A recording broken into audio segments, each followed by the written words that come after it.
24th to 26th, 2025, showcasing the best in Nigerian arts, music, fashion, and investment opportunities. Whether you're looking to discover the future of real estate, explore Nigeria's culinary masterpieces, or get immersed in an electric Afrobeat performance, this is the event of the year. You can also join us for a film festival, cultural dance spectacles, and the recognition awards. Don't miss out on the business opportunities and cultural experiences waiting for you. Book your tickets now before they're gone on eventbrite.co.uk. Call or text +447 438 893 190 or 080 330 46768 or +447 459 071 747. Visit our website superiorradioandtelevision.com. Nigeria Week London 2025. Nigeria Week London 2025, celebrating the best of Nigeria, is partnered with Civil Society, scaling up nutrition in Nigeria.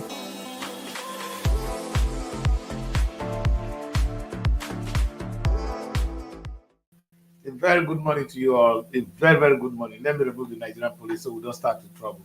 We can't start with quarrel. A very, very good morning to you, Nigerians. Good morning to people around the world. My name is Daddy Chris, and today is the 21st of May 2025. The reason I know the date is tomorrow is my special day. You know, I'm going to say something to those women. Every day, tomorrow is my birthday, Daddy Chris. You know, if I tell you how much I spend on birthday, people's birthday, from January to December, you guys will be sorry. Oh, Daddy, you not send me this. Daddy, you not send me tomorrow on my birthday. If you don't get money to send me, no send me greetings. I want money. I'll put my account number at the end of the show. Anyway, so if you don't get money, no problem. I know this year, I know they hear happy birthday. Now money I want the account to the as soon as they make me they do wait. Now cost to be man. Anyway, today is a beautiful day. It's a beautiful day. We're not starting with water. And it is the 21st, yes, of May. The country is moving, Nigeria is moving, the world is moving in the right direction. Whether we like it or not, there's something I understand. God will be done. Our time will come and go. Somebody will take control. That is God. Our understanding may be limited. God is in charge. You will reign, you will destroy, you will make right for a short period of time. The rest will be left for God. You know, I'm looking at the whole UK today. I walked on the street yesterday and I was looking around and I said, all the buildings around were built by some people. 75% of them are no more alive. In fact, if you walk on the street of London, the true old buildings you see, the people that built it, they are no more here. If you go back to your home, it's only Nigeria is fast developing these days. If you go to the main street of Ogara, where I grew up, the people that own those houses, they are no more. I can count them from Obatito to I forgot the names now. Then there's and then there is Irumena. You know, that's how we were going. You know, if you count them, the men that own the place, they are no more. We are the one that take over, and we're gonna go, and our children will take over, and our children gonna go. People will take over, but somebody is always there. That person is God. Play with God. No, he owns the earth. Well, today I'm going to look at a very, very important part of our lives. And that's why I don't do anything without referring to the Bible. At least I'm more familiar with the Bible than the Quran. I'm very sure somebody that had the Quran and understanding of the Quran will be able to relate what I'm saying, what I'm picking from the Bible down to the Quran. Because I believe that I said it to had Jesus and Prophet Muhammad met on earth, they would have been friends. And I'm not afraid. They were saying the same thing. You choose to fight in their names, not for them. You're not fighting for them. You're fighting your own cause. You're fighting your political cause. You're not fighting for Jesus. You're not fighting for Prophet Muhammad because you're not fighting for God. It makes no sense that two of my children will be killing one another like they do in Israel now and Palestine. Who are you fighting for? Are you fighting for Prophet Muhammad or you're fighting for Jesus? You're fighting for yourself. Because Prophet Muhammad and Jesus, they are in one place in heaven talking with God at peace, looking for how the world can be better. How can you be killing your brother? The people fighting in the Palestinian area are who? Children of Abraham. History have it right. And one of the things I'll be talking upon today as I'll be looking at this very difficult topic, is that aspect of it. Go to Exodus 20, verse 2 to 17. That's what we're going to look at today. It's also in the Quran. And the constitution of every nation on earth is drawn from the Bible and the Quran. Let me say that, because they are written. The constitution of every nation are drawn from the Bible and the Quran. The modern ones, the ones are written. Otherwise, the moral is there. It's been there before even. Yeah, let me say this. Before God, before Moses, because it was not God that gave people law. It was not the intention of God. We call on God, say, give us a law so that to govern us. So Moses went to God and said, my people are asking for law so that they can live in harmony. Let me understand this. To say they can live in harmony. That's not the law of God. It's not an instruction from God. So that we can live with one another in peace and harmony. God said, now this is the template. He gave Moses the 10 Commandments. And that's what I'm going to try and look at today. Yeah. Thank you very much, Pastor. I trust you, sir.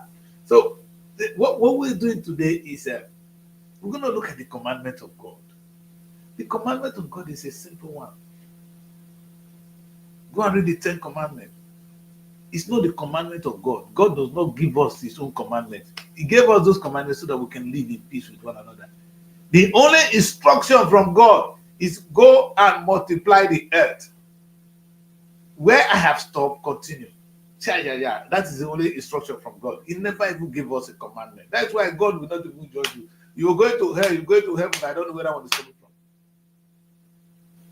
There will be a penalty, because I'm going to take a look at that today, which is according to the law of man, not the law of God. Because the only thing God asks us to do is to multiply the earth. In the eyes of God, we are all dirty. We are not righteous. What did they say? He said we are like a filthy rat in the eyes of God. But he's overlooking that. Thank God Jesus has died for us. There is always an atonement for sin. So you are no more accountable for your sin. Nobody says if you even continue to sin, the punishment will be according to the commandment of man. There's one thing you will see. So maybe hell is a commandment of man, not the commandment of God. I want you to understand that there is no commandment. The commandment that comes from God is not for him. It's for us to live in harmony. So if you don't live in harmony with one another, you will be punished for it. It has nothing to do with God. Between you and God, you are still free. The only thing he asks you to do is be productive. Multiply the earth. If you're not multiplying the earth, you can never be good in the eyes of God. So we're going to take a look at that today. Today I want to look at a very difficult topic in the Nigerian terrain, which is the rule of law.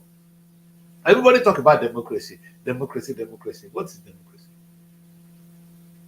I don't understand when people say democracy. I get confused, and I've been trying to relate that to my ordinary stupid person. I'm a stupid man. And I'm thinking, what is democracy? They said it's the government of the people, by the people, and for the people. He never even said the people must vote that person in. Any government that is voted in by us, and if the government is not working for us, it's not democratic. Government of the people, for the people, and by the people. So if we are ruling ourselves, for instance, I want to make an instance. If we now choose a king, the way we used to choose king, not the modern one now of voting. In some kingdom in Africa, the son will inherit it. Or in some kingdom, the elders will select who will be the next king. Like we've seen of recent times. And they said that one is not democracy. That is the part I don't understand. What is democracy then? Because in England, we didn't vote for the king. The mother died, and King Charles became the king. Who voted for him? But it's acceptable. We're living in a democratic state. But no, maybe it's time for Africans to try and define what is democracy. And democracy in the UK is different from even the America. America, they practice the presidential system of government, where the president is like, you see Trump now going around taking the whole world. When he talks, it's where's his law. But here, the prime minister is elected from among group of them. Nobody voted for the prime minister. They vote for the party, and the leading party from the government, and then the head of the party becomes the prime minister, and they are living in a democracy. Oh, the king of Jordan said, democracy will mean different things to different people. But for the purpose of my presentation today, I want to trace it to the rule of law, so that it can be limited. Because if I say big, it's too broad. So let's limit it to rule of law. When you look at the concept of rule of law, and that is why it is really interesting for me, because I'm looking at policing. That's what I'm going to look at. But let's look at the rule of law. Because we want to live in harmony with one another, we choose to come up with a set of rules to govern us. And that rules is we agree that this should be the rule that will take over the society. Now, it's not different from the time of them Israel when they went to God and said, give us the 10 commandments to rule us. And whatever rule we even draw today is taken from that 10 commandments. The constitution of every country is taken from that 10 commandments. So there is nothing that has really gone wrong. But the 10 commandments is not the commandment of God. It's a commandment for us to live in harmony. It's just like a constitution is meant for us to live in harmony. Got nothing to do with God. Come on, take a look at that 10 commandment. I was trying to take a look at it this morning. Thou shalt not steal. What's that got to do with God? Whatever you steal on earth, remain on earth. It belongs to God. You are foolish. No, why will you bother God? Say you steal something from one man and you give to one man. It belongs to God. The human being that you have offended will be the one that you have offended, not God. You got nothing to do with God. You cannot steal from God. Everything on earth belongs to God. That your pastor telling you are stealing from him, tell us he decrease. You don't steal from God. Everything on earth belongs to God. The only time you offend God is when you don't multiply the earth. Oh. And people don't even understand that. That's my inspiration. Nobody taught me this. I look at God and I say, God is a glutton of productivity. That's why any nation that is productive will continue to receive the blessings of God. Have you ever tried to do something you think is impossible? It will become possible because God will come to help you. Because He will never give you an assignment you cannot fulfill. He will say, oh, how can I carry this load? You will carry it, start it. Because there's somebody behind you helping you to achieve your success. So when we look at the commandment of God, we look at the commandment of God. What is it? What does God want from us? These are not commandments of God. These are, that shall not steal, that shall not convert your neighbor's wife. When they concern God, if you are sleep with one another, you know why I said this? I said, why? What they concern God? What is considered stealing in one society is not stealing in another. What you say, convert your neighbor's wife in one place is not convert your neighbor's wife in another place. Look, in fact, in my place, if the man dies, the wife will be inherited by somebody. I know you guys don't like this, but this is our culture. It will stay within the family. Now, in the UK, they don't have that. And their marriage system is completely different. One man, the family unit is different here than the way we practice family in Africa. Doesn't mean that, but at the end of the day, they are all acceptable to man. That's not the commandment of God. Oh, let me make this simple for you to understand, for me, for those of us in Nigeria. If you marry according to the custom and tradition of my people, I'm an honorable man, you can marry 10 wives, 20, 100, as long as you can take care of them. Or if you can break your head, doesn't concern them. If you have an issue, you know where you go to the customary court. Nobody will treat that case in the court of law, in the Nigerian court. Why? Because they don't have the jurisdiction, they don't even have the understanding to treat customary issues. So that's why Nigerian government set up customary court to deal with those issues. And then when you marry according to the law and custom of Nigeria, you go to the registry and get married. That case will be treated according to the Nigerian law. So if your daughter wants to get married and you don't want the husband to marry another person, take them to court. Let them marry them. If he try another wife, he has committed bigamy. But he has not committed bigamy if he is married according to the custom and tradition of his people. The law allows him to marry more than one within the same Nigeria. I want you to relate that to God. There are some commandments which is not acceptable on earth. It's acceptable to God. because it doesn't concern God. So everybody have their own jurisdiction. That's not within the jurisdiction of God. There are some cases you will present before God. They say, oh, but you can solve it yourself. You don't need to bring that to my court. Where I judge you is when you refuse to be productive.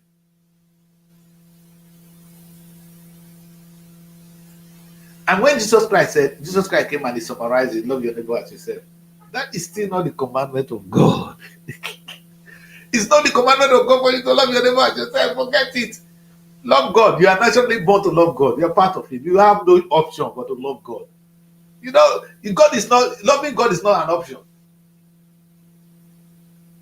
He created you in His image and likeness. Every time you wake up, you do certain things. Nobody tells you what you did is wrong. But again, that is your relationship with Him. And it doesn't affect any other person. What I am saying today is a commandment of man. It's what I want to look at, which is the rule of law. It comes from the way God does things. This commandment, this rule of law, have nothing to do with God. Then we talk of the law of Nigeria. If in those days, if you carry drugs, they will fire the squad. They will kill you. Some society consider it barbaric. Some said it's okay. America is still divided over this issue.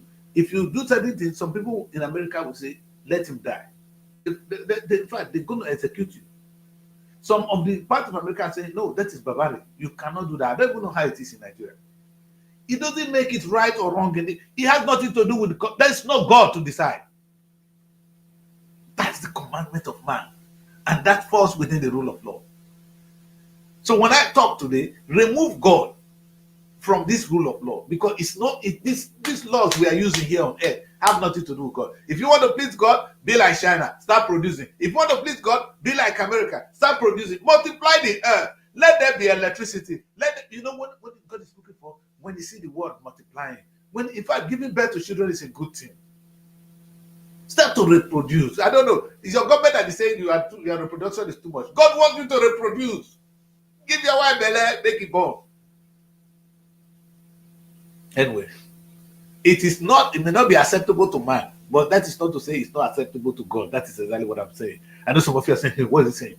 Yes, that's what I said. There are some things which you may not understand in the realms of things in heaven is acceptable. But that's not what we're going to do. So let's stick to the rule of law in Nigeria. It is the law of Nigeria that we should not hurt one another. We should not do certain things. And we know, and for this to work, which is Nigeria is different from Britain. And that's why when you leave Britain, when you leave Nigeria, you abide by the law of Britain. And when I'm writing, I'm a lawyer now, because when I write, I will tell you the jurisdiction where that issue will be treated. Any contract that doesn't have a jurisdiction it's invalid. Because it will be treated, they will tell you it will be treated according to the law of England and Wales, or it's treated according to the law of the Federal Republic of Nigeria, or the Federal Republic of Ghana, or that of the United States. There is a jurisdiction. That jurisdiction is not the jurisdiction of God. Hello? That's what I'll be saying. All right, let's stick to the rule of law in Nigeria. Now, understanding that we need this law for us to move one another, in Nigeria, there happens to be the law made for some people, which is not made for some people. The reason is quite simple. It's everywhere. When you're big, with a certain level you grow to, some law becoming material to you. You can buy it. You can overcome it. Now, had O.J. Simpson, the first case, he didn't have money. He would have gone in, died. No, they would have probably executed him. But he had money. He was able to defend himself. Let's not bring that one in. It's too far. Let's stick to Nigeria now. Nigeria, rule of law. Now, for the law to work in any society, that's why I go to the Bible. There is always a penalty for not following the law. I said to people, the reason I obey the law in the United Kingdom, not because I want to, because if I don't, I'm going to get the treatment. The sanction is going to be hard on me. And that is according to the law of England. So now I am forced to obey the law in England. Not because I want to, but because if I don't, I know where I'm going. Jail. Fine. I don't want that trouble. I want to live in peace. So what do? I try to comply by the law. If you see anywhere that they are not obeying the law, It's not because the people don't want the people, then it means the people are not compelled to. The sanction is not visible, they can't feel it. I can drive with no driving license in Nigeria. The police come and give me some money and he's gonna go. I get away with it and I will continue to do it. But if I go to jail for driving without my license, I won't do it again. In fact, I can promise you, if you drive in Nigeria and the police take you to court and you are punished, nobody will drive without a license. So nobody wants to obey the law. We obey the law because we are forced to, or we are compelled to. And let me tell you, even when God gave the commandments to Moses, Moses broke the law and he got the penalty. Moses was struck. He didn't inherit the beautiful land he was seeing. Look at it. You are not going to be there. Because a law is useless if it's not enforced. I was just following the ICC. I did a very big project on the international ICC law, the International Criminal Court of Justice. There's no law there because some people is above. America is above that law. The same law that sentenced Milosevic of I think Milosevic was not there then, no. The same law, all them African leaders, they are in prison in The Hague. But you won't try America with that law. America will tell you that is not within their jurisdiction. And they have no respect for it. What American men do might be wrong. It will be left for them to face God with it. But within your jurisdiction, America is telling you, they know it's not something they want to submit to. And they've not. Okay. Now, when we come to Nigeria, we have a body. That's what I want to talk about. This is what I said. Let's look at the definition of rule of law. The rule of law, the importance of it, is a fundamental principle in a democratic society, ensuring that all individuals, institutions, and government entities are subject and accountable under that law. We're not talking about America now. Everybody in Nigeria is supposed to be under the Nigerian law. Be you a government, be you an individual, be you an organization, be you a church, be you a mosque, the law of Nigeria. Keep your Christian law to yourself. Keep your Islamic law to yourself. Keep your African traditional law to yourself. The law of Nigeria reigns supreme. As where it is traditional, customary court, yes. But when you go and get married to the Nigerian court of law, if you marry in the Nigerian court of law, we don't respect you to your religion asking you to marry for wife. You go to prison. That's why, have you seen the Muslim taking their wife to the court to marry? They cannot, because they're going to have 4 wives. And Nigerian law does not recognize that marriage. It's only one we will take. Any other one is illegal, and you will go to prison. But yet, their religion allow them to marry 4 wives. They are doing it. Where's Mary? I like to discuss the 4 wives. They're very good. The verse for me. We'll say that it does start. But it's allowed according to their tradition. But do it yourself. Don't bring it to us. If you bring it to the Nigerian law, you go to prison. If I marry more than 1 wife, if I take my wife to Nigerian court, I will go to prison. But if I marry my wife according to my custom and tradition, there is no Nigerian law there. Because that's how it is structured. So what I want to say is that you can beat the law. You can escape the law. You can dodge the law. The only body that can make law happen well in a reasonable society is one person, which have been coming to the police. Without the police, there is no law. Now, Nigerians are waiting for God. Just when you have a problem, instead of trying to produce things, you go to what you do. You go and cry to God. On Sunday now, you are going to church. Something you could have done yourself, you're disturbing God. There are certain things which God cannot do for you. You marry somebody according to your custom and tradition, you say, may God can't judge the matter. You choose to marry according to the custom and tradition. That law is it has nothing to do with God. And let me put it this way. If you want to marry and you want God to intervene, go to church and marry. Don't go to Nigeria. It has nothing to do with Nigerian custom.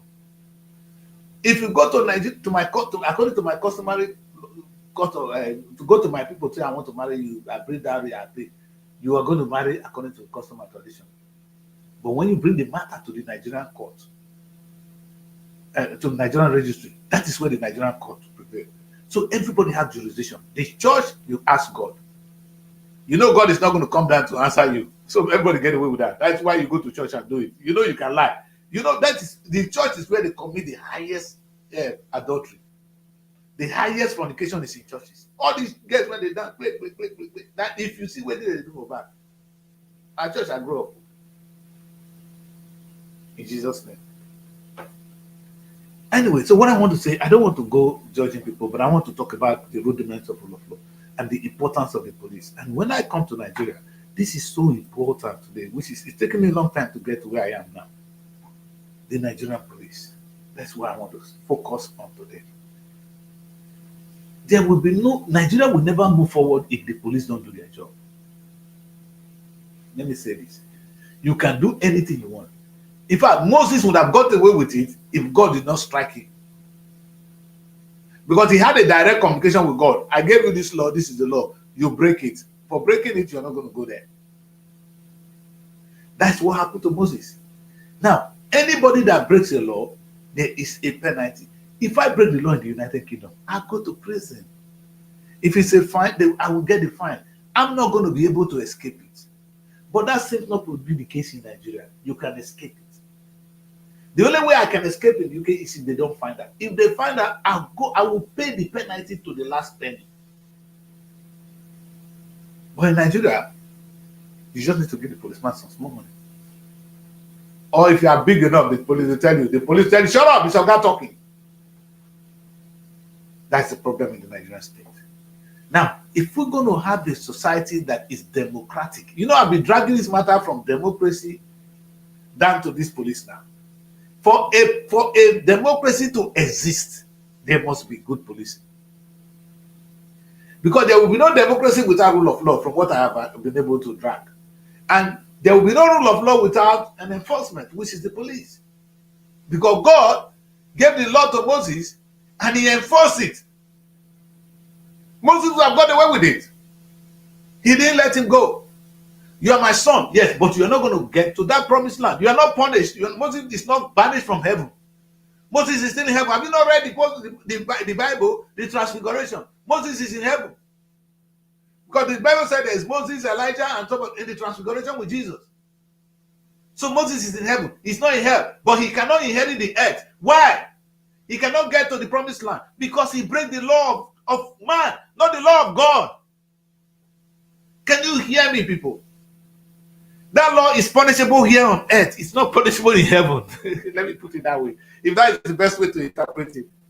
So we have the police to punish you when you do something here on earth. They are very important. You don't get away with it. And there's need for us to differentiate this. That I'm not allowed to marry more than one wife in Nigeria, in the UK. Does it mean that when I marry more than one wife, I'm not going to go to heaven? The question is, does heaven ban you from marrying more than one wife? I doubt it. I don't know. Maybe God will tell us that one. I don't want to go into that debate. Don't quote the Bible. Hey, shut up. Because you don't even understand. What portion of the Bible you're quoting? Is it the beginning where God gave this commandment? Moses that is punished for breaking the law is in heaven. I'm not going to spend too much time on that. But so let us just take time now and look at the Nigerian police. I said I would zero the topic very simple, very casually on the challenges of being a policeman in Nigeria. Now, we gave a job to one of us, because the police are one of us. They are one of our brothers and our sisters. We pick on them to do this. The way God pick on people to enforce the law, angels and all that working with God to make sure things happen. On the last day, if you do certain things against God, I'm sure there will be sins you will do against God, and God will say you go to hell.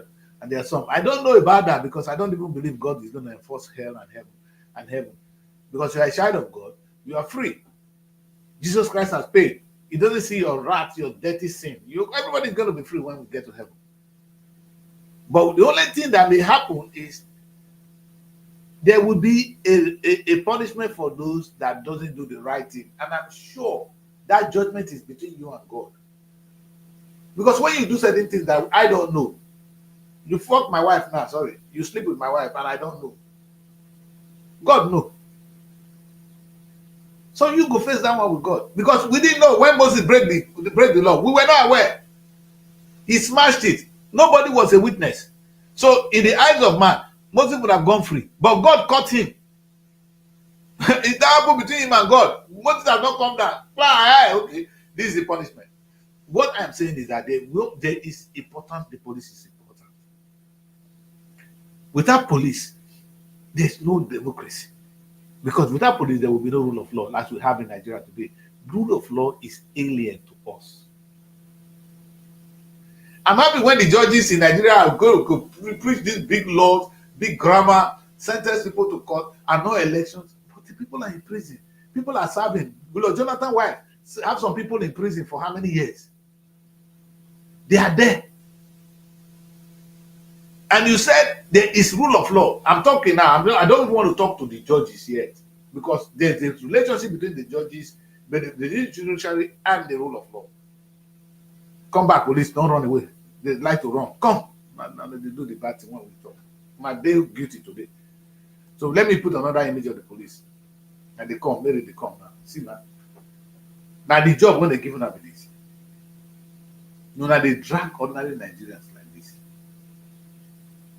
The judges are there. They are clapping for themselves.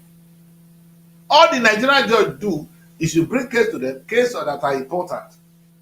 Let's annul election. Because all we do in that country is elections. Elections. Elections.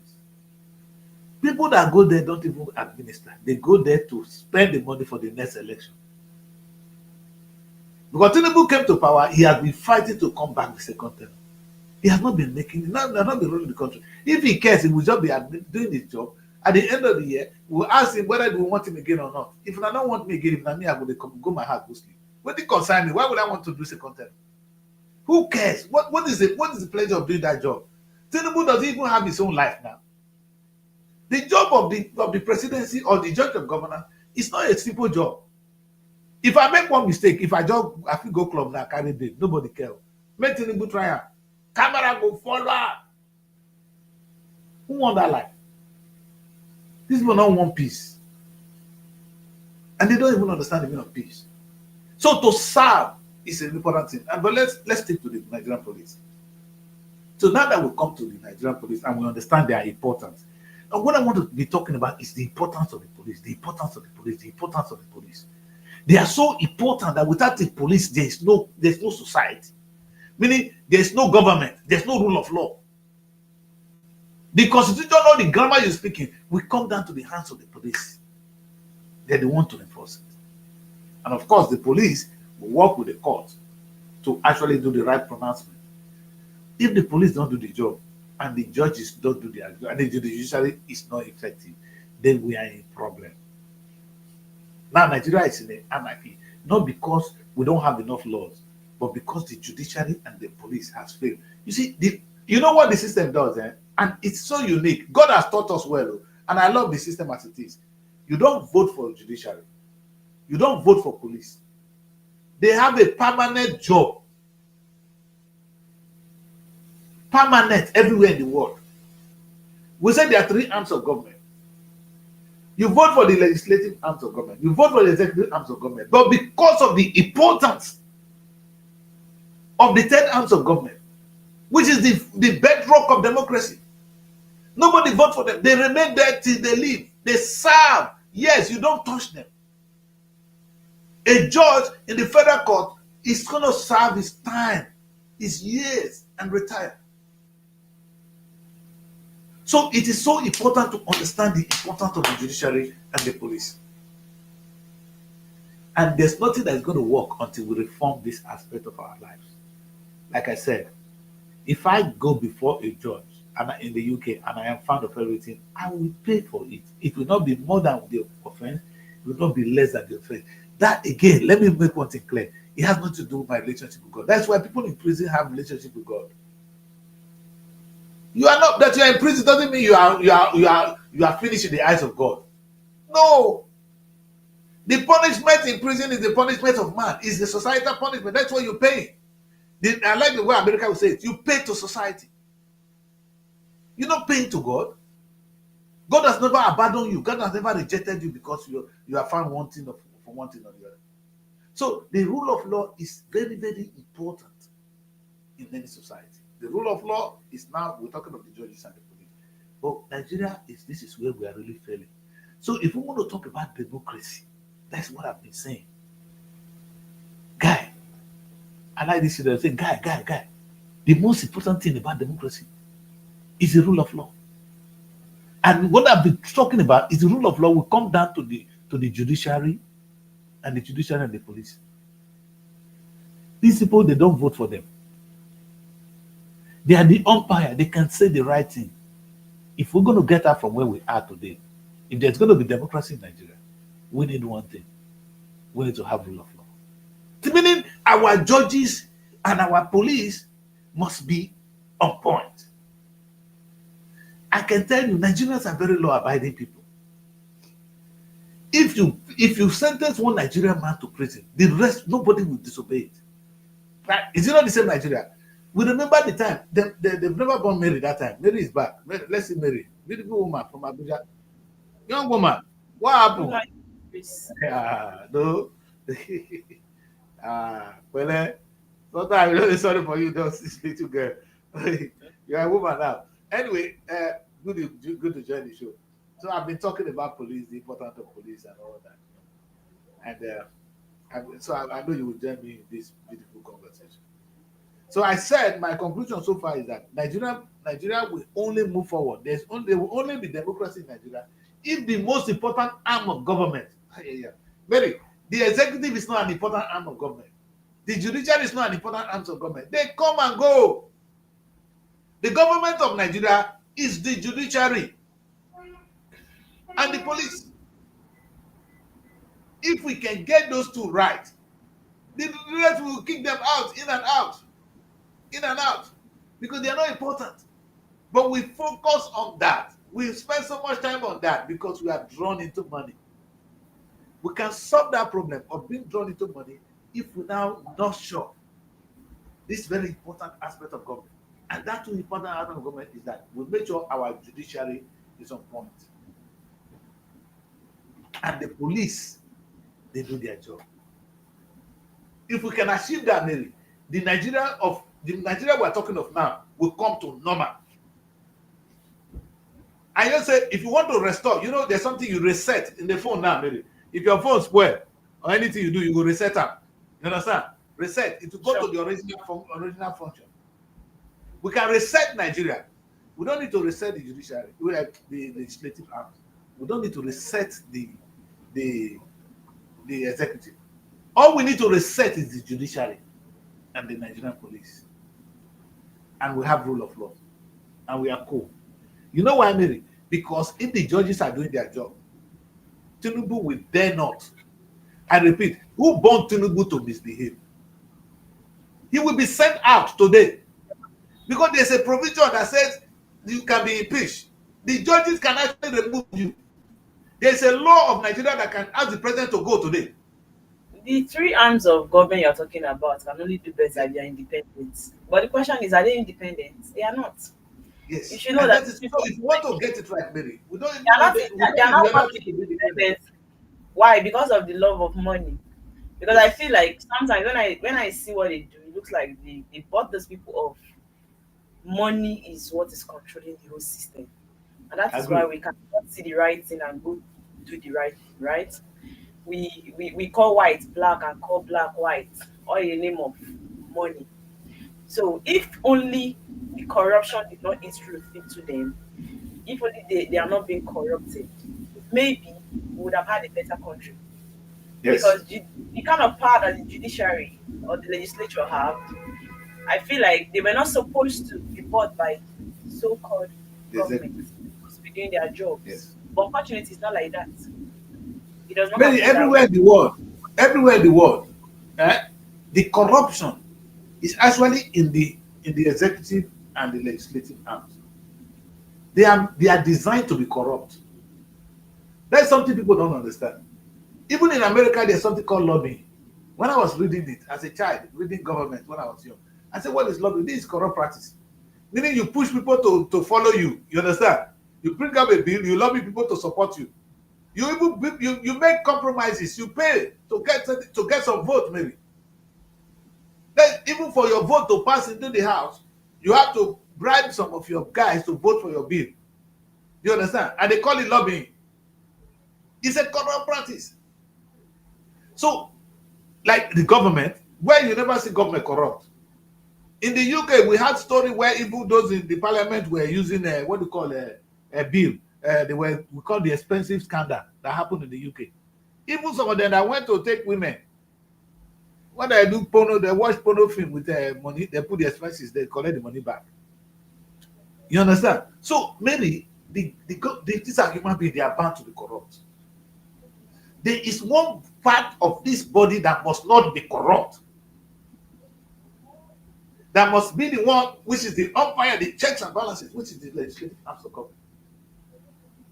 You are calling people who are meant to be corrupt not to be corrupt. But that is really now.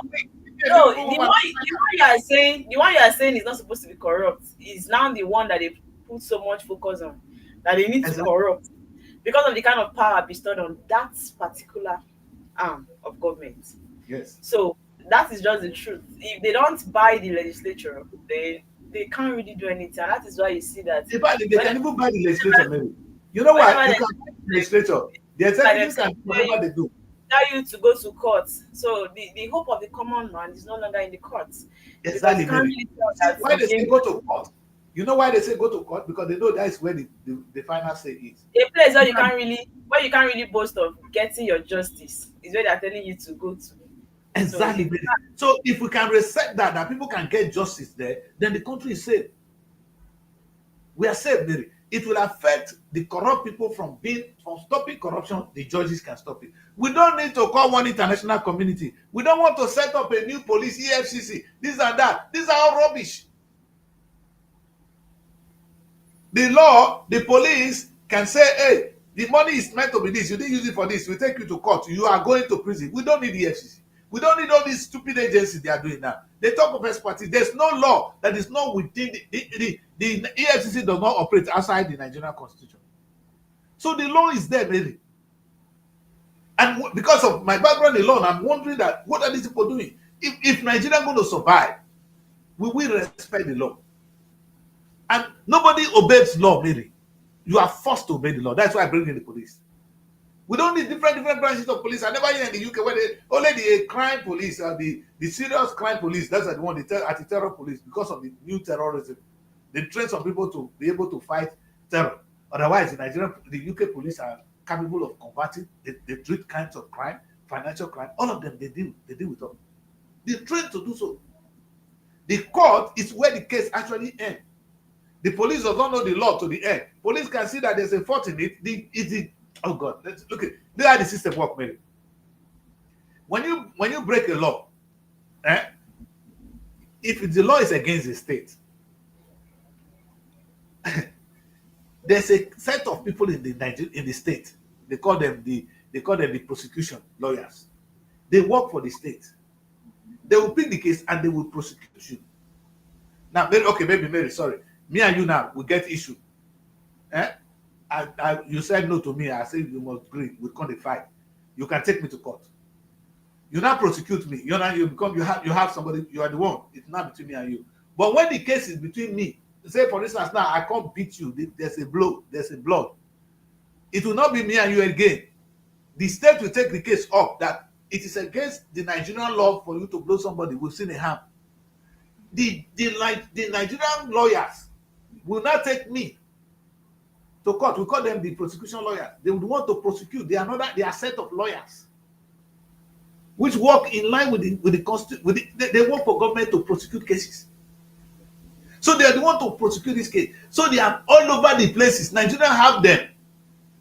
So when you see lawyers, there are some lawyers who are dedicated to prosecute cases for the Nigerian state. So and when they talk about EFCC, I'm confused. Does EFCC have the expertise to prosecute cases which the Nigerian lawyers cannot? Where is the EFCC? What they got to do there? Because it is the lawyers that knows the law you have broken. They're the one that will bring the case to the court, not the EFCC. EFCC don't have a place in court. Even when you go to court, EFCC does not have a standing in court. they will always say the case between the EFCC and this. But the person prosecuting it is the person with the Nigerian, we call them in law, you say the prosecution lawyers.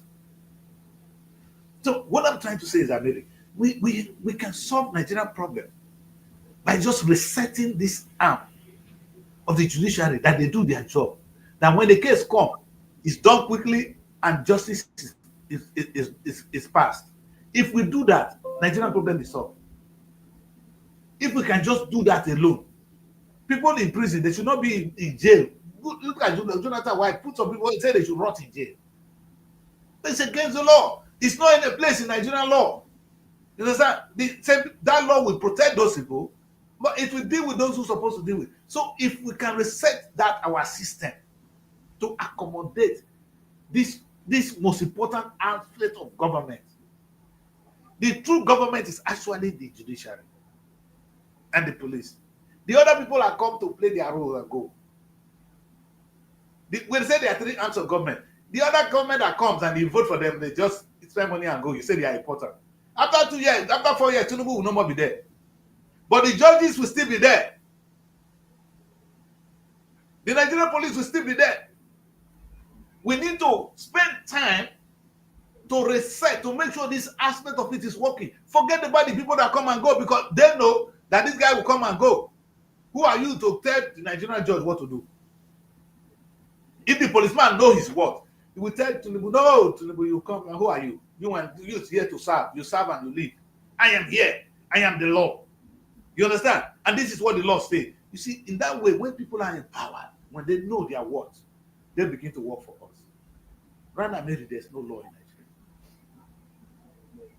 Nigeria. Because of the money in the executive arms of government, they bought everybody in the judiciary. I just heard this man said that they are not voted, they are not elected to fight the executive. That's what Akpabio said. Because I think he's getting a lot of criticism that this is the most dormant Senate. He said they are not elected to fight the executive. Well, I don't know what he's elected to do. Anyway, he's busy passing laws that we don't even know what they're doing. In fact, we need to wipe those aspects of the government. Again, maybe what I'm saying is this: we don't even need them. There are some aspects of government we can do without. We can't do without the executive. We can do without any arms of government. The only one we cannot do without is the executive, is the judiciary. We don't need to have a president for Nigeria to move on. You understand? Because there is a law governing us. The law says there should be somebody there to help to manage the affairs of the country. But Tinubu is not really managing our affairs. He's managing money for himself. Nigeria will move smoothly if we don't have a president, because the police will do their job. Sure. Nigeria will move smoothly without the legislative arms of government, because the police will do their job and the court will do their job. When Nigeria will not move, and this is what we forget, is when you now can rape somebody and go and nobody will ask you. When you can still tell something from somebody without nobody asking you, because you can take it.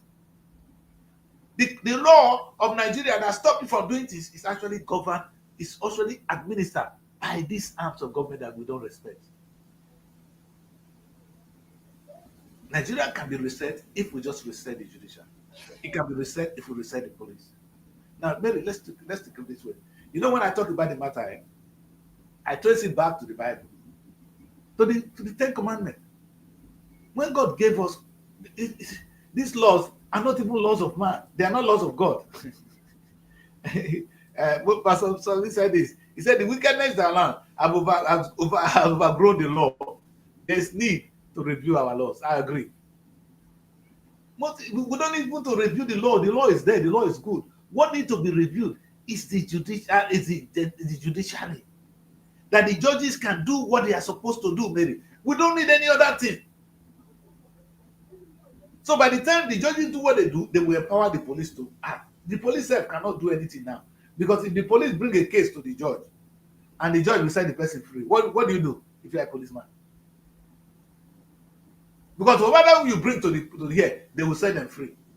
We don't, you see, I don't understand when they preach this. I'm with critical thinking. I'm going to do a research on this myself. But when you do critical thinking Critical thinking is not about what is there. You ask yourself, what is government? Executive have voted in for 4 years. Look at Donald Trump now. He's going to make some laws that shall not do this. People should not cross borders. People do this. At the end of the day, the court, the American court can say, no, this is against the law, Mary. You see, whatever Donald Trump going to do, he's going to pass it through the court. In the court, we still say yes and no to it. Whatever Tinubu is going to do, the court will have to approve it for it to work. The most important aspect of our lives is the judiciary. But we look at them, they see they wear, you see why this is so disturbing? They see they wear robe when British give us. They never civilize. They never get up to be, no, they are so important. You've not seen the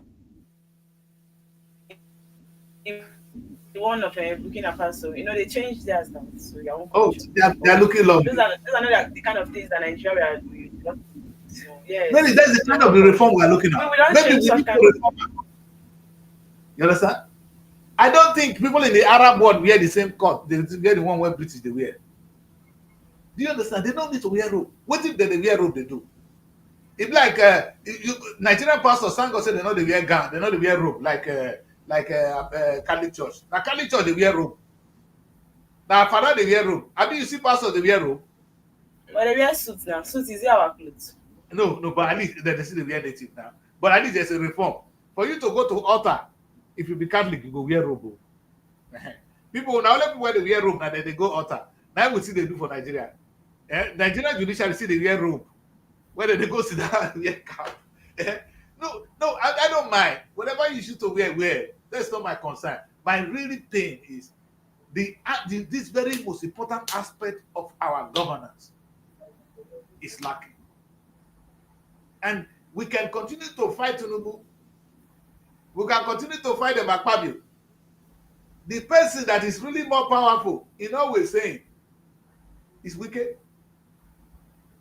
Now then wicked, they decide where the matter will go.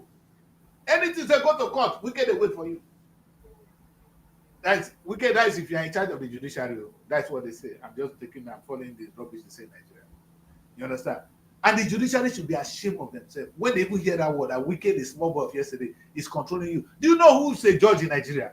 These are people that have served and served and served. Spent years before wicked they was born. When they both carry wicked come, when they become the Lord them. How cheap can we be to money, Mary? Do you know who is a judge? Do you know some of these men we call you a son, a senior advocate of Nigeria. Do you know what that means? It's not a joke to attain that height. And you allow money to change you. Maybe we need to appeal to their conscience. We need to reform this. Maybe we need to tell them who they are. You know, when you tell a child that you are this, then the child will get up, they do it. They need to understand who is it? Who is Tinubu? Tinubu that is going to serve 4 years and leave. You spoil your name for Tinubu. You understand? There's no excuse, Mary. Because if they were serving part-time, a policeman that is serving today will serve 60 years. Until the 60, he's dead to do his job. Nobody's going to tell him you serve and go. So nobody is shaking you. Tinubu is fighting to make money so he can make money and run away. You should stop him. Mary, I cannot stop them. You cannot. We have a system in place to stop them. That's the judiciary. And Nigeria will not move forward if the judicial arms of government remain where it is. Go to court because they know you will get nothing from the court. Some people, Mary, are dying in Nigerian prison. They've been there for awaiting trial. That is even the research I'm trying to do now. The number of people in trial is not only in Nigeria. I was laughing. Most of them are even there for the crimes they did not commit. Of course. The truth is, the poor people in Nigeria are suffering badly. That's just the truth. So now, it's not a money game. And the fault of our judiciary, the able men that say they study law, we need to put them together and ask them questions. Is that what you were taught in law school? You took an oath. When you serve, you took an oath to come and serve the Federal Republic of Nigeria. You didn't take an oath to come and serve Tinubu. or Akpabio. Maybe these people are big. They are, oh, I don't know. They are men of honor. That's why they wear them robe. But they come out and they reduce themselves for what? And the reason I don't see it that way, they don't see it like they reduce themselves. They believe they are making money. Everything is all about. The thing is, the whole system is a game of interest. If I'm not gaining, I'm not doing. So it's just about the money, what the kind of treatment they will get. Which I don't know if they feel like if they Maybe, do their job rightly, maybe they will not gain that same treatment. I don't know why you have to go through another route, right? To make I'm this money. confused. Maybe you know why I'm confused? Ovie whiskey those days.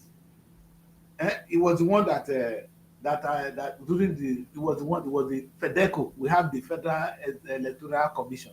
They never born in that. No one. We had something called FEDECO. Now, those children of history will know what I'm saying. Ovie whiskey was the head of FEDECO. He was like INEC now. One we had then was FEDECO. When they gave him 1,000 naira, he said in his own lifetime, he never seen this kind of money. What do you want to can do? Because he was taken from the judge, he was his ex-judge. Those were the people that were taken to come and serve. I don't know where they are picking all these professors to come and serve as even INEC chairman. There's no better person to do the job of INEC than a judge, an ex-judge. All these retired men, maybe people with dignity, with respect, they won't pick them. I was thinking Jega would be all right. No, you don't need Jega. You need somebody who is swimming in the law. Because one thing law taught you is integrity. Other than money, law teaches you integrity. It tells you the importance of your name. You born with a law is about bringing out the character of a human being. So when you see a lawyer, that's somebody who's been trained to be a civil human being. We don't know what civilized. Mary, there's something we call. People talk makes the word to be educated and civilized. You can be educated and yet you are not civilized. The modern civilization is respect for rule of law. That's why civilization, Mary, civilization, civil, you understand? It's respect for the rule of law. If I say I am a civilized person, meaning I respect the law. A lawyer is trained to respect the law. He's a civil human being. He's different from an educated man who went and read some books and said, I'm educated. I can quote it yesterday. Educated people who cannot even convert their intellectual ability to money. That's a shame. But we're not going to that now. So a lawyer understands. He's trained to, everything he has read in his life is about the law. Then you give him money and he's not forgot the law. It's like a reverend father who is ordained. You see, they wear the same robe. Like a reverend father, maybe. It's not like they forgot the law. They are just being nonchalant about the right thing, doing the right thing. You get maybe, but it's like a reverend father now. A reverend father, when they don't ordain, don't go through the training of a reverend father, ordain him to come and run a parish. Only for him to forget that. Now only women they can't see. Whereas he's been ordained to do great things. Anything you see anybody doing outside what they're supposed to do doesn't mean they forgot. It's always a deliberate act. Yes. It's just like, okay, I choose this path. I don't want to go through this path, right? Maybe because it's going to take me more time in order for me to gain more if I go through this road. So it's better I follow through this path because within a short while I'll gain everything I want. Nobody forgets what they know that is right for them to do. It's just a deliberate act. Okay, I want to be nonchalant about this thing. I don't want to put effort in this thing because and maybe some of them are understandable. Some of them are understandable. Even our government, they don't forget that the country people are suffering. No, they don't Maybe forget. I can forgive government. It's always a deliberate. I can forgive somebody. What do you call them, Mary? I can forgive a member of the House of Assembly or House of Rep or a senator who take an oath and he doesn't understand it. But I cannot forgive a reverend father who takes an oath. You understand? Before God. That is the position of a reverend father is bigger. Even that is why A president will come to you for prayer. Do you understand that, Mary? If you are the one to give the president the Holy Communion, I'm a Catholic.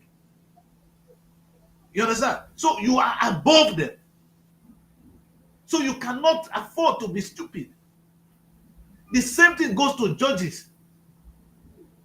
When you now take that robe, you wear the civil robe. I talk about two laws, Mary. I used one word on the show before you came. I said Moses broke the commandment of God. He broke the commandment of man. He cannot inherit, he couldn't get to the promised land. But Moses is in heaven because he didn't break the commandment of God. I want people to understand this. That you break the commandment of man doesn't mean you break the commandment of God. Everybody has jurisdiction. When you come to the church, there is the reverend fathers. Then when you come to the law, the people that are supreme here are the judges. So they want to nurture the law of the land the way the reverend father nurtures the law of God.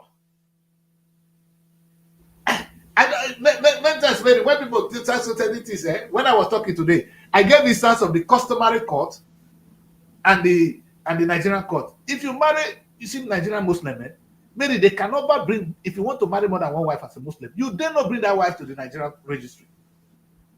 Tell them I'm talking now, because they can go to jail. The Nigerian law does not recognize you marrying 4 wives. Islam allow you, but you do that at home. Go to your church, go to your mosque and marry your 4 wives, fine. But if you bring it to Nigerian court, I will prosecute you and put you in prison. You committed bigamy. You cannot tell the Nigerian court that the law allow you to marry 4 wives. Where? You see the authority. When the authority of God allow you as a Muslim to marry 4 wives, the authority of Nigeria does not permit you to do so. And if we don't, who is the authority of Nigeria? The judges. Who is the authority of God? The imam. They want to marry you with your 4 wives. Even in Nigeria, we're going far now. According to our custom and tradition, Mary, in my place, you can marry 4, 5, 10 wives. But you don't do that in Nigerian registry. You do that according to your custom and tradition. You can treat that case in Nigerian customary court. It has nothing to do with the Nigerian law. You don't see us judges, people train lawyers going there. If you understand that the people that work, the judges of customary court are elders of communities. They're the one they put together to run customary court. They are not they are not lawyers. Lawyers may not even understand the custom of the people. Who are you to go there? It's not like you bring a lawyer to go around to run imam. Does he understand what the Quran says? He doesn't understand that. So what I'm saying is that it is okay. It is okay to break certain laws. The people must understand the jurisdiction. It is the jurisdiction of the Nigerian judges to ensure that Nigeria runs smoothly. They are the custodian of the law. They keep it married, they nurture it, they marry it. This is their life. It's just like a reverend father who goes to the church. He marries the church. This is where he lives. This is his domain. Nobody challenges a reverend father when he's talking. You don't challenge a judge when the judge is talking. Do you understand? So this is one work for God, the other one for the community. I'm talking of the one of the community. If they can understand how important they are, maybe Nigerians don't even see this. Somebody that can pronounce you dead, your mate will pronounce you dead. That is meaning the man has authority. Sure. That's true. You understand? So the judges are, I don't know the word to qualify them. They because the Nigerian law is supreme. God is supreme. They work differently. You understand? And we need to weigh this and understand the importance of our judiciary. Nigeria was suffering what we're suffering today because we don't have a credible judiciary. And we can resolve this by going, we don't need to reform anything at all. We don't have a problem with the Nigerian executive. We don't have a problem with Nigerian judiciary and legislative. What we have problem is, if we want to solve Nigerian problem, we're going to start from the judiciary. When the judiciary stand, like the way God, authority, if a church stand, not be now when Reverend Father don't change. If Reverend Father talk, who are you to challenge the Reverend Father? They don't need to have the big power to fight. But when they say something, they know what they're saying is the law of God. You understand? When the Reverend Father is speaking, he's using the Bible, he's defending it. When an imam is talking, he defends it with his thing, with his talk. And when a judge speaks, he speaks according to the Constitution of the Federal Republic of Nigeria. And he said, by virtue of this section of the Constitution, I am pronouncing you this. He doesn't do it by himself. So what I'm saying, Mary, is that president is not powerful. Legislative arms, they are weak. The true power, the true government of any nation is in the judiciary. So if they tell you a country is dying, a country is corrupt, it's because the judiciary are weak. It's because the judiciary don't do their job. Otherwise, if the judiciary do their job, they don't burn you. Whether you executive, whether you legislator, whether you ordinary Nigerian, you will sit up. So if that's the case, maybe I'm allowed to conclude that if we're going to reset Nigeria, we need to reset the judiciary. You understand? We need to reset the judiciary. Because when you see what the police is doing now, the only people that can put this policeman, let me put this policeman here, maybe. You see this one? The only people that can put this policeman in prison, the only place where this policeman is afraid of, you know who? When he gets to court. There's only one place. If you talk to a policeman, if you know the only people that talk to police, when a lawyer walks into the police station, if a lawyer who knows what he's doing, if he walks into a police station, the police will be sitting up. He will tell you, bring my clients out. That's why when they arrest them, BDM and all of them, the lawyers are the ones that go there. They ask you, where is my client? Where is my client? They know what they're doing. Because they're not coming to fight. They're using one instrument. This is not what the law says. This is what the law says. They're going to put you where you belong. You understand? And in a normal society, they're not talking to... That's why they call them learned men. How can learned men be idiots? That's possible. How can learned men be idiots in society? Because by the time learned men are no more learned men, that's what happened in Nigeria today. Learned men are sleeping. They wear robe for Nigeria, they sleep. Learned men, they pursue money. It's just like a reverend father pursuing money. Mary, how do you feel it? Why would you like it? A reverend father is born. In fact, maybe we should do something with the Nigerian judiciary. We should take them like reverend fathers. Reverend father, if you die, you don't inherit anything. Anything you have goes to the parish. It goes to the church. They give you everything before you die. But the day you die, everything you have, the church will take it. A reverend father is not supposed to own a thing. But we are meant to have everything until you die. Maybe we should reform that to the Nigerian judiciary. So that they will know the kind of people that go there. As a judge, you will have everything you want on earth. You will be fed. You are not allowed to be hungry. But when you die, everything you have will come to the Nigerian government. Let us go on a quick break. When we come back, we'll take a look at the papers. Don't go away. I hope you guys are getting this message. Today, not today. Not best. That's just a little bit of fire so that we can sit up right in Nigeria. We want to trace where our problem is, and we can do so. Stay with us. Nigeria Week London 2025. It's time to celebrate the pulse of Africa's most exciting nation. Nigeria Week London 2025 is coming to Hippodrome Theatre from July 24th to 26, 2025, showcasing the best in Nigerian arts, music, fashion, and investment opportunities. Whether you're looking to discover the future of real estate, explore Nigeria's culinary masterpieces, or get immersed in an electric Afrobeat performance, this is the event of the year. You can also join us for a film festival, cultural dance spectacles, and the recognition awards. Don't miss out on the business opportunities and cultural experiences waiting for you. Book your tickets now before they're gone on eventbrite.co.uk. Call or text +447 438 893 190. or 080 330 46768 or +447 459 071 747. Visit our website superiorradioandtelevision.com. Nigeria Week London 2025. Nigeria Week London 2025, celebrating the best of Nigeria, is partnered with Civil Society, scaling up nutrition in Nigeria.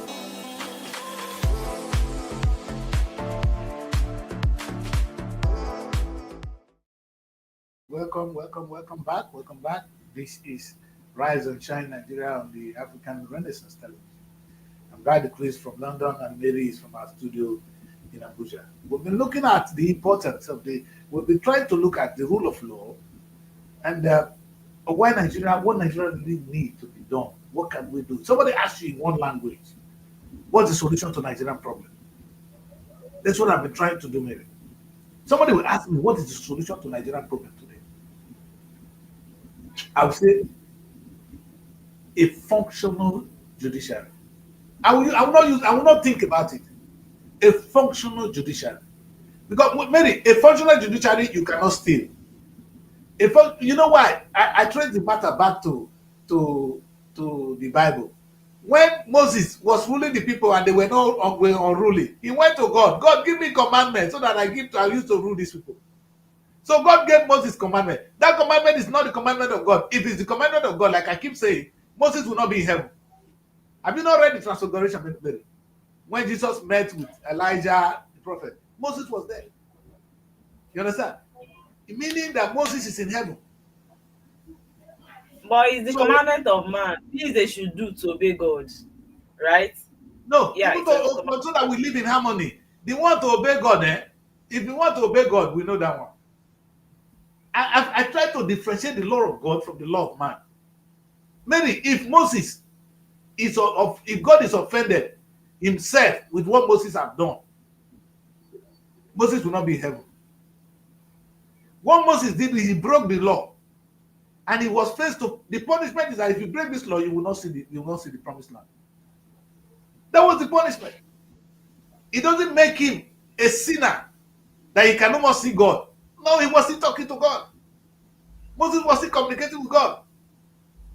But what he did, there's a penalty for it, and that is what he paid for. When he gets to heaven, he's in heaven with God. And I know people don't want to agree with me, but this is the fact. Is Moses in hell or where? Is he not the one that broke the commandment? Why did he not go to hell? Because the commandment he broke is the commandment of man. It was something meant for us, and he paid the penalty here on earth. And I'm saying that there should be a difference. If you want to reset Nigeria, there's only one arm. Not Tinubu. If Tinubu do what he's supposed to do, according to the law of the land, Nigeria will be progressing. If the governors are doing what they do according to the law that is already there, Nigeria will be progressing.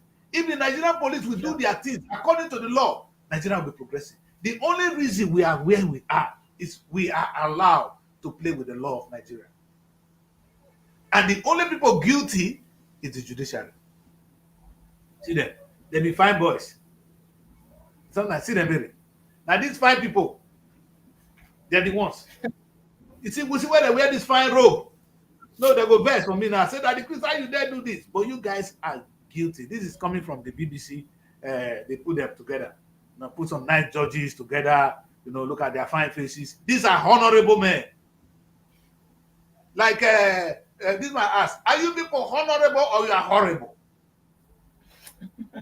We need to bring them to this foot right now. Are you people honorable or you are horrible? The law, the success of Nigeria is in your hands.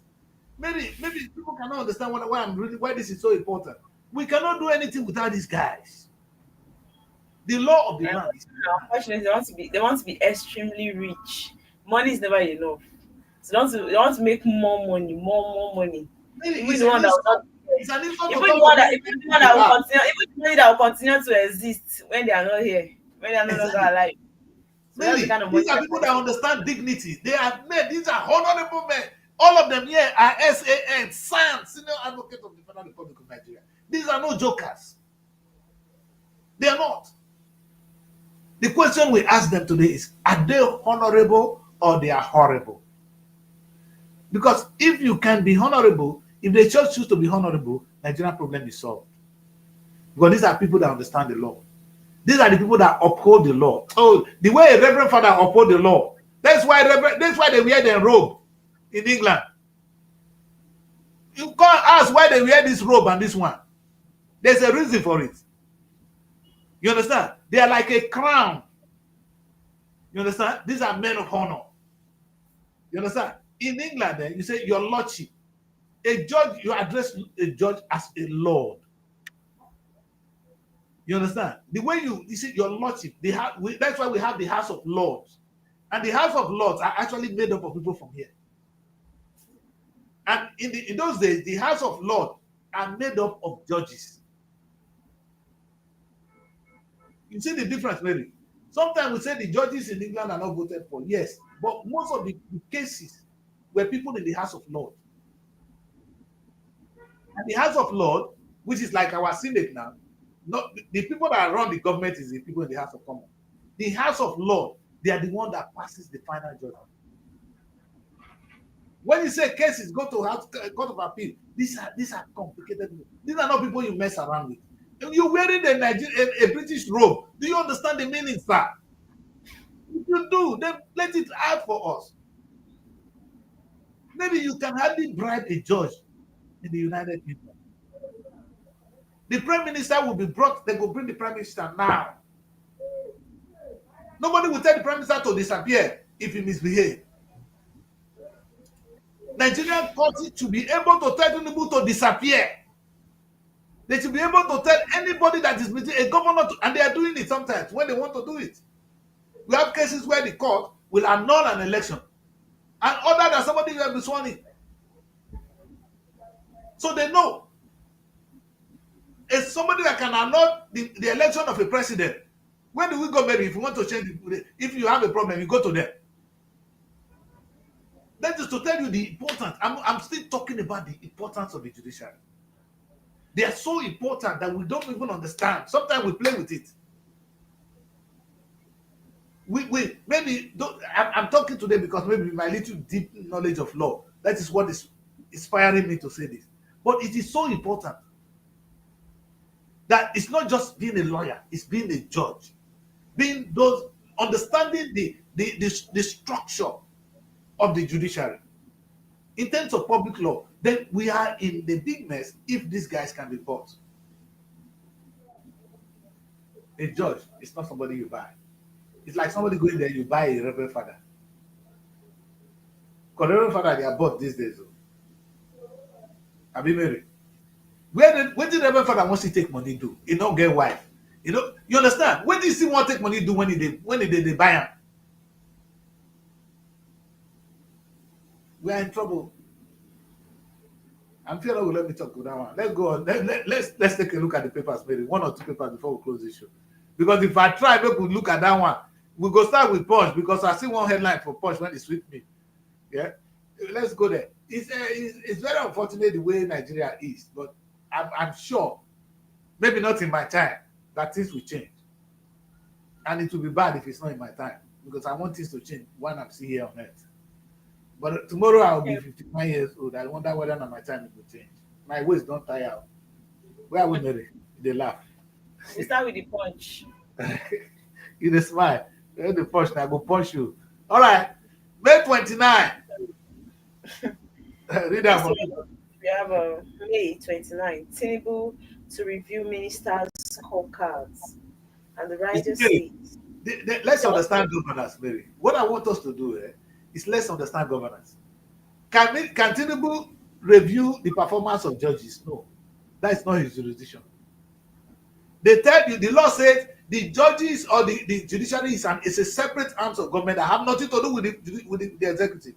Tinubu, we are not following the due process now. Yes, it's no longer working that way. That's what you need to understand. Too bad. That is how much we can fall for money. Money answers all things. That's the problem. I think the problem is money. Tinubu, the question I'm going to ask Tinubu, which is why I said this, what I always say on this show, Mary. How is your scorecard going to be judged? Who's going to judge it? Tinubu, this is within your power to do so. Are they going to be judged based on productivity? The question I will ask them is this: in your ministry, how much has your ministry generated since you ascend office? That is a simple question. Before Tinubu ask una, I mean they ask now. You've been made a minister for 2 years. How many years? How much have you generated for the Nigerian state? If you never generate money, pack your bag and go. You can. This kind of any minister with low performance will actually be having a fear right now. They will be under pressure. What are the barometers to judge them? How they want to judge them? As a minister, what I want to be able to do, how was the performance? Exactly. So Mary, but again, the judgment will be different. If I be minister, I can't spend money like that. That's your brother when he come from Ebonyi. He construct bridge. He construct road from Lagos to Calabar. Maybe in achievement. Is it they go mind? If not me, he go prison. If my brother, he will go to prison. I'll be asking how much has your ministry generated. That is what I will use to judge. Tinubu is not judging with that one. So we're wondering what is Tinubu, what judgment is Tinubu going to do? Are the ministers even asked to go and make money? Mary, you wonder what is the judgment? How are they going to be judged? On what barometer? What is the yardstick for judgment? I beg you, I leave there alone. When I saw it, I was laughing. Tinubu, if I judge you, and the question I will ask Tinubu, if we judge you, Tinubu, oh God, we go ask you, Tinubu, that we put you there. Since you become our president, how much you don't make for us? Or you come just collect all your money they spend. That be your presidency. Then which much you want to talk to these people? No, see, Mary, the primary aims of this executive arms of government, is to multiply the economy. Oh God, Mary, the language is to multiply our economy. They are not meant to make laws. Mary, understand it. The executive arms of government is meant to make our economy better. They are not the one to even enforce the law because the police are there to enforce the law. They don't shake. The only job given to the executive is to multiply our economy, make our economy to grow. The question you ask them, Tinubu, other than the money when it comes from oil, how much has they make?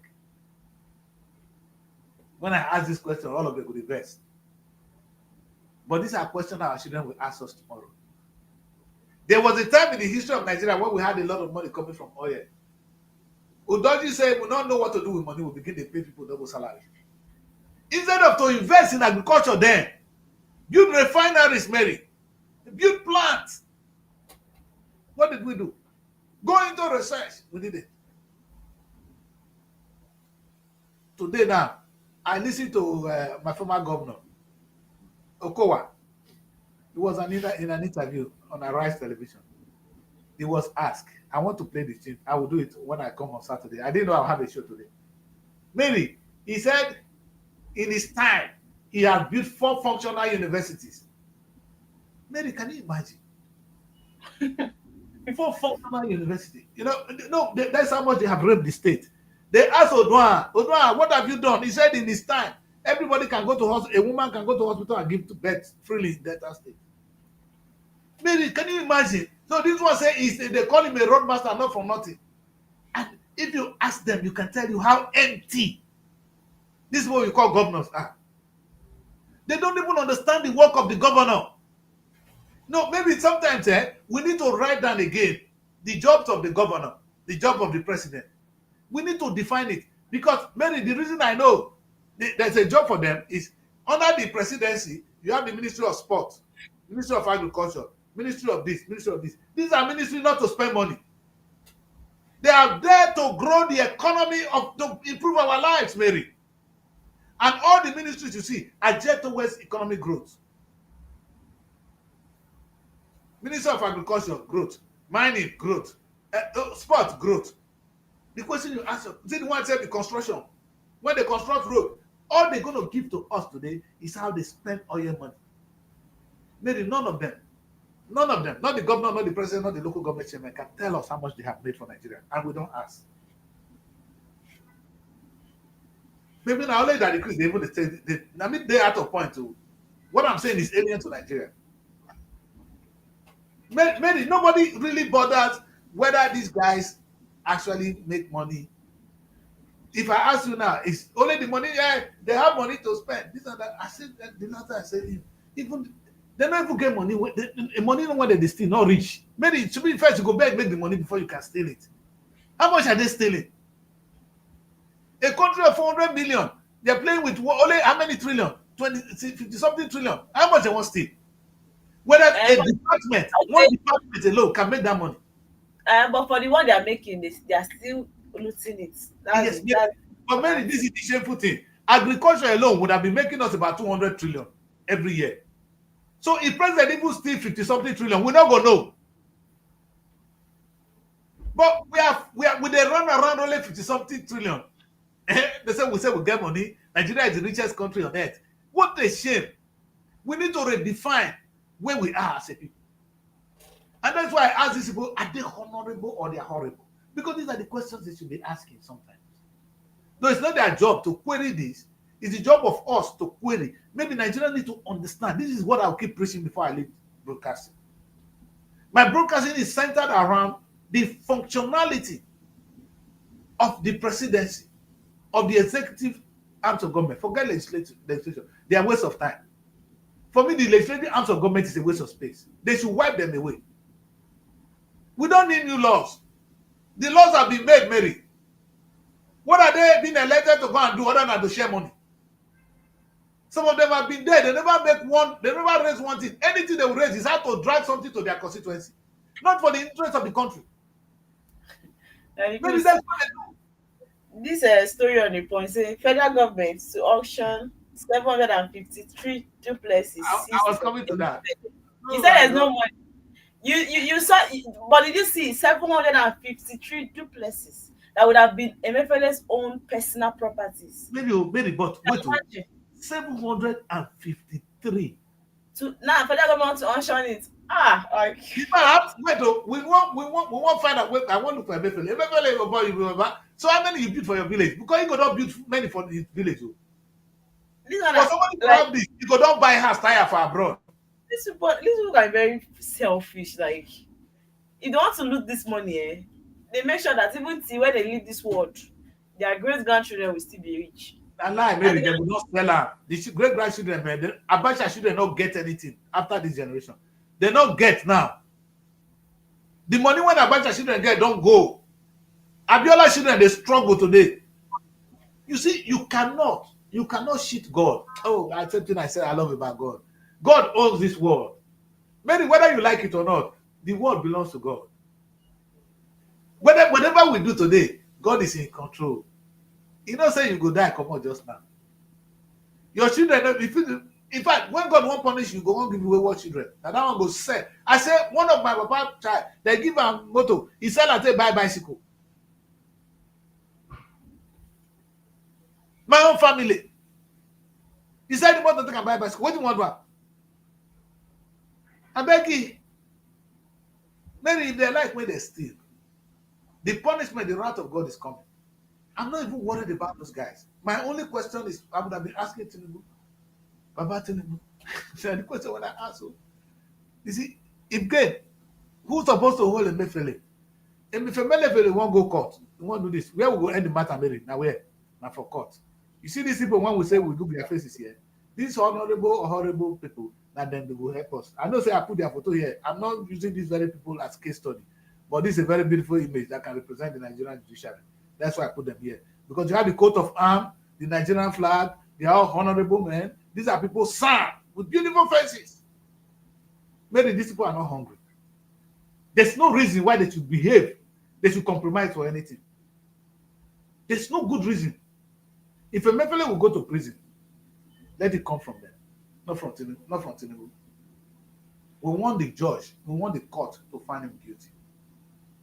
Maybe there's something here we'll say. We never hear from Emefiele a lot. Emefiele not in the money alone. The matter that they investigate them alone. We want the matter to come to court. Let Emefiele come and defend himself in an open court. Anybody when he's here, will make it tell us. Are we in democracy? You don't know what these people are doing. Because if he opens his mouth to talk, a lot of secrets, right, will be out. Very head go roll. Very head go roll. Anyway, let's finish the paper. Let's finish this one. Then take one more paper before we end. We have immigration mobilizes joint task force against terror threats. We have a missing Lagos banker corpse found in mob on page 4 and 5 of the Punch. Wow, Wow. that's a sad one. Just- OPS fought NPC over 27.5% interest rate on page 29 of the Punch. Traditional Council protest as Oyo Assembly backtracks on page 43. States to draft new framework for local government autonomy on page 2. Now they want drafter. Now they Mm. want draft the They new still, framework. they still, in a way, still want to be in control. These people will not give up. They want to change the constitution of Federal Republic of Nigeria. Anyway, you see, they are building it on the constitution. They will see the one where they want draft, whether they will even obey it. You see, when the judges are not important, this is where the judges are important. Oh, this is where the judges are there to tell the state governors, shut your mouth. You see what I'm saying, Mary? All this is now, in fact, they are not even allowed. Who give the governors opportunity to do so? The judges should tell them, shut your mouth. Let's see them. Tell the governors to shut their mouth. Their mouths are smelling. Who are they to draw the constitution, to redraw the constitution? Where are they? Who gave them that authority to do so? You see what we're saying there? What I have come to say today is that if Nigeria will be surviving, if Nigeria will move to the next level, it has nothing to do with this. It's got to do with the judges or the judicial arms of government doing their job, not the executive. Because the executive will be corrupt. Look at them now. Governors are trying to protect their interests because they want to make more money. Even those in the Senate, have you seen them at all? They're only going there to take something they will take to their constituency. The one when they still remain. Is it Tinubu that is buying yards, building houses, building presidential place for what? Tinubu that cannot even ask his minister how much have they made? Are they the people you're hoping on? No, Mary. Our hope is in the judiciary. We could beg them when they do their work. Like now, anything you say today, I can tell the judges to intervene. The judges can tell the people, shut up. They can tell Tinubu, you can't do this. The only person that can do so is them. If they're not doing it, then it's their fault. It's like having a reverend father who becomes a choir master. A reverend father is a reverend father. Be the reverend, run the parish. Maybe let's take one more paper before. Okay, let's see. The Vanguard. All right. The big story on the Vanguard we have. No, that's the house with that one. The images you see there. Yes. Hi. These people are very in this country. They also start selling this now to people. That's just it. I will try to buy one though. Eventually, you are a bagger. It's in Abuja here. But you see, what is the Emefiele going to do with all these houses? What are you going to do with 800 and what? How many? 73 duplexes. Imagine if he has succeeded. But how many don't succeed? How many of them succeed this one? How many? Imagine if he has succeeded getting this property for himself. He was going to run for president too. He was going to run for president. That bagger. Now he carry Bible. Oh, wow. And this one is going to be very, very strong house because the kind of money they put into it. Of course, now really. If I see, I go buy one. Ah! You are a thief. You see, the problem we have. This Emefiele is still there. Whereas ordinary people, when President Jonathan say they put for prison, when they leave them for there. Nigerian judges, they swallow their pride, really lock the people up. They can bring the judges back. Now close to our eye, President Jonathan say make some people rot for prison. You Nigerian judges now agree.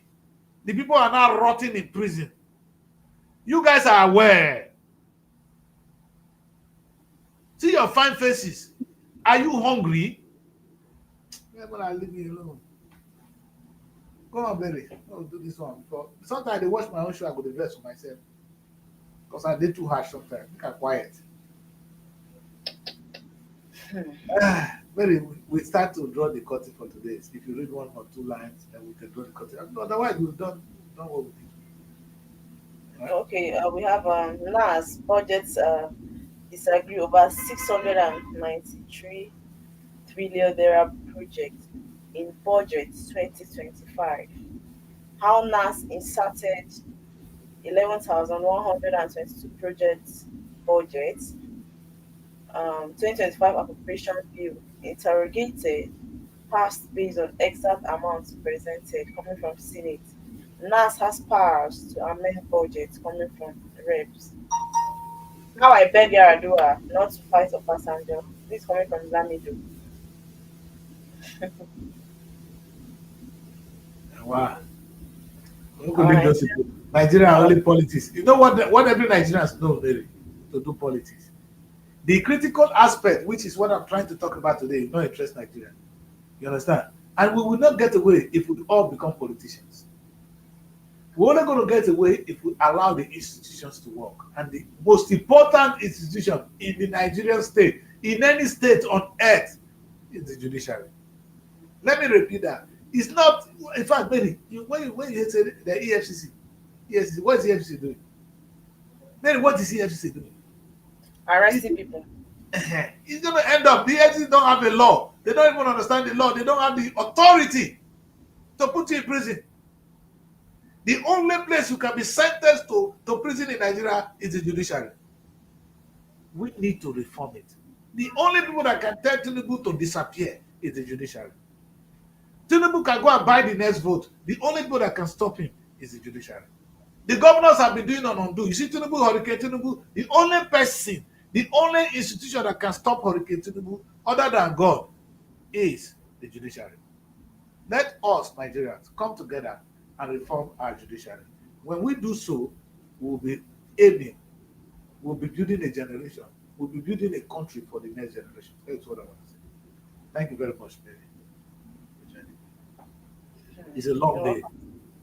Yeah. It's a long day. Let's get on and do other stuff. But thank you, people, for joining us. This is Rise and Shine. We'll take a look at what is going on. I always come with big topics. If you follow my show, it's a different thing I bring in. When I'm not there, then maybe I'm stronger. They got more. They're younger. But when I come in, I come in this thick angle, and forget what I talk about today. I started by talking about the law, and the importance of it.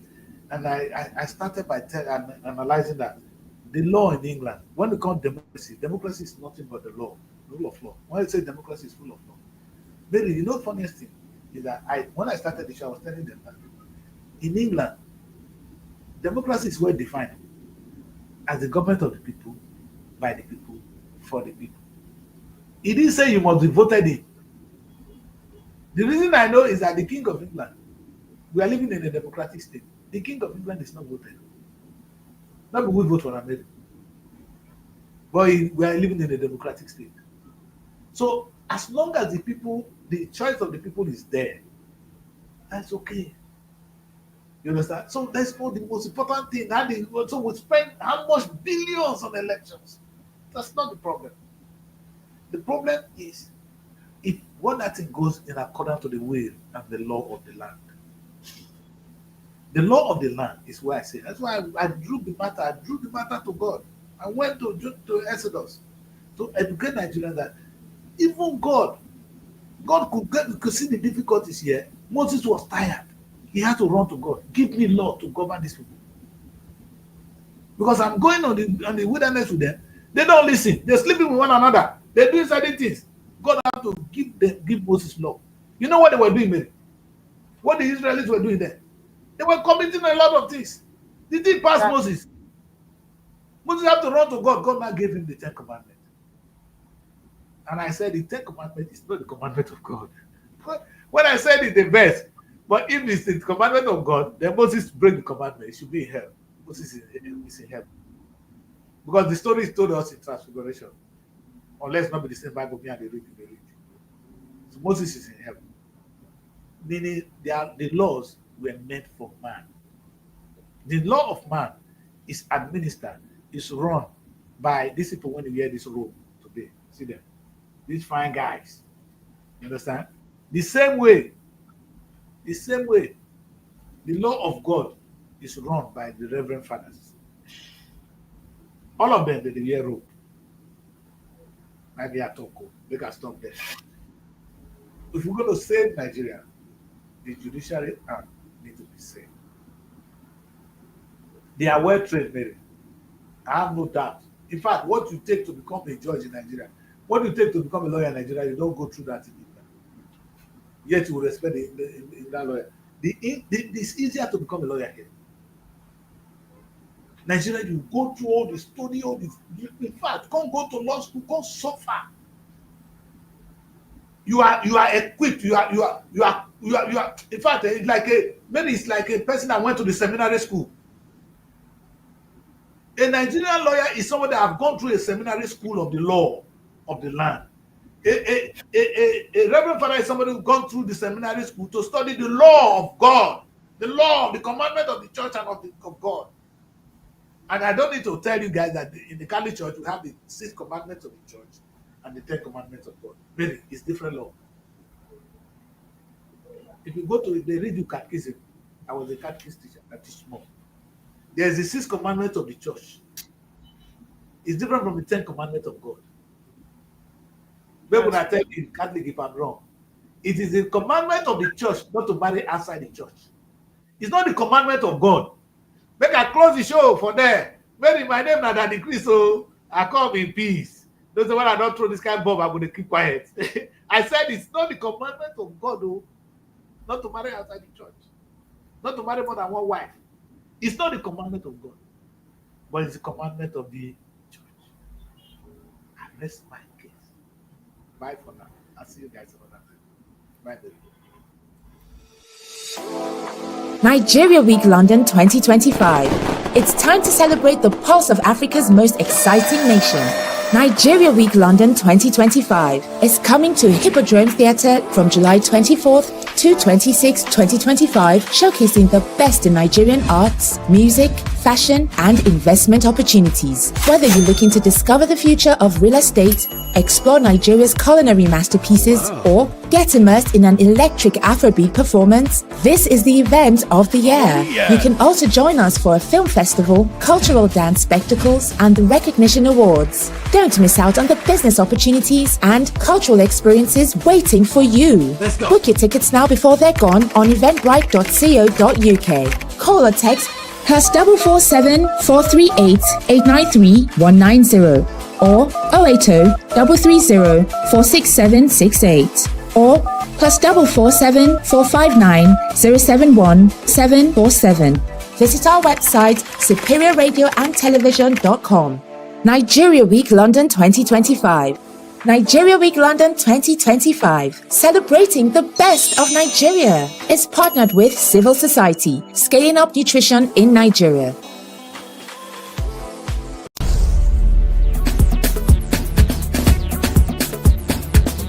SR TV.